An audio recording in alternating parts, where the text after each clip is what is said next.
Hi friends, welcome to my YouTube channel. അപ്പോൾ ഇന്ന് നമ്മളൊരു ചിക്കൻ അൽഫാം ഉണ്ടാക്കാനുള്ള തയ്യാറെടുപ്പിലാണ്.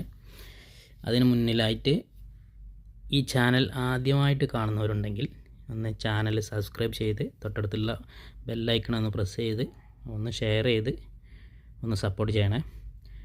നമുക്ക് അൽഫാം ഉണ്ടാക്കാൻ വേണ്ടി നമ്മൾ 6-7 ആളുകൾക്ക് വേണ്ടിയിട്ട് നമ്മൾ 3 ചിക്കനാണ് എടുത്തിരുന്നത്.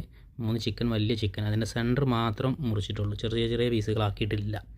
ശേഷം അതിൻ്റെ കച്ചറഭാഗങ്ങളൊക്കെ കട്ട് ചെയ്ത് നല്ലോണം കഴുകി വൃത്തിയാക്കിയിട്ട് മസാല ഉണ്ടാക്കാം. ഈ മസാലയ്ക്ക് വേണ്ടിയിട്ട് വെളുത്തുള്ളി, ഇഞ്ചി, പച്ചമുളക്, തക്കാളി ഇതൊക്കെ എടുത്തിട്ട് നല്ലോണം ചെറുതാക്കി അരിഞ്ഞിട്ട് നല്ലവണ്ണം അടിച്ച് പേസ്റ്റാക്കിയിട്ട് വേണം നമുക്ക് മസാല സെറ്റാക്കി എടുക്കാൻ.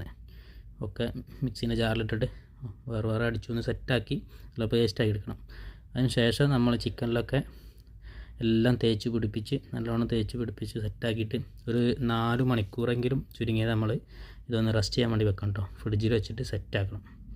സെറ്റാക്കിയതിന് ശേഷം 4 മണിക്കൂറിന് ശേഷം നമ്മൾ ഒക്കെ എടുക്കണം. അതിന് ശേഷം കൂടെ നമ്മൾ എന്ത് ചെയ്തു, ടെറസിൻ്റെ മുകളിൽ വെച്ചിട്ടാണ് നമ്മൾ ഇത് ഉണ്ടാക്കാനുള്ളത് പ്ലാൻ ചെയ്തത്. അവിടെ പോയിട്ട് അടുപ്പൊക്കെ വെച്ച് കരിയൊക്കെ റെഡിയാക്കിക്കൊണ്ടിരിക്കുകയാണ്.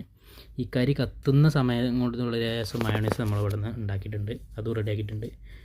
അതിന് ശേഷം ഗ്രില്ലിൽ ചിക്കൻ കയറ്റി തിരിച്ചും മറിച്ചൊക്കെ വെച്ച് ഇങ്ങനെ സാവകാശം ചെയ്യേണ്ട ഒരു പ്രോസസ്സിങ് ആണ് കേട്ടോ. ഒറ്റയടിക്ക് നമ്മൾ ഒന്നായിട്ട് തീ കത്തിച്ച് ചെയ്ത് കഴിഞ്ഞാൽ ഒന്നിനും പറ്റില്ല, കരിക്കട്ടയായി പോകും. അപ്പോൾ സാവകാശം തിരിച്ചും മറിച്ചും വെച്ച് ഇങ്ങനെ ചെയ്തെടുക്കണം. ഇതിൻ്റെ കൂടെ നമ്മൾ തക്കാളി, വലിയുള്ളി, വെളുത്തുള്ളി, പച്ചമുളക് എന്ന സാധനങ്ങൾ കൂടി വെച്ചിട്ടുണ്ട് കേട്ടോ, ഒന്ന് ഫാമാക്കി എടുക്കാൻ.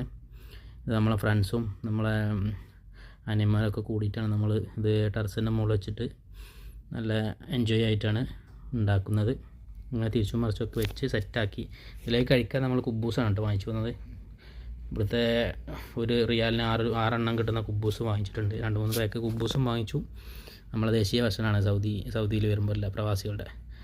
അതിലേക്ക് കുബൂസും വാങ്ങിച്ചിട്ട് നമ്മൾ കഴിക്കുന്നത് ഇവിടെ ടെറസിൽ വെച്ചിട്ട് തന്നെയാണ്. പക്ഷേ നമുക്കിവിടെ കാണിക്കാൻ അത്ര വെളിച്ചും കാര്യങ്ങളും ഇല്ലാത്തതുകൊണ്ട് കഴിക്കുന്ന വീഡിയോ നമുക്ക് എടുക്കാൻ പറ്റില്ല. അപ്പോൾ ഒക്കെ സെറ്റാക്കി റെഡിയാക്കിക്കൊണ്ടിരിക്കുകയാണ്. ഏകദേശമൊക്കെ ഈ അവസാനത്തിലേക്ക് എത്തിയിരിക്കുകയാണ്. അപ്പോൾ എല്ലാവരുടെയും സപ്പോർട്ടും പിന്തുണ വേണം. Okay, by.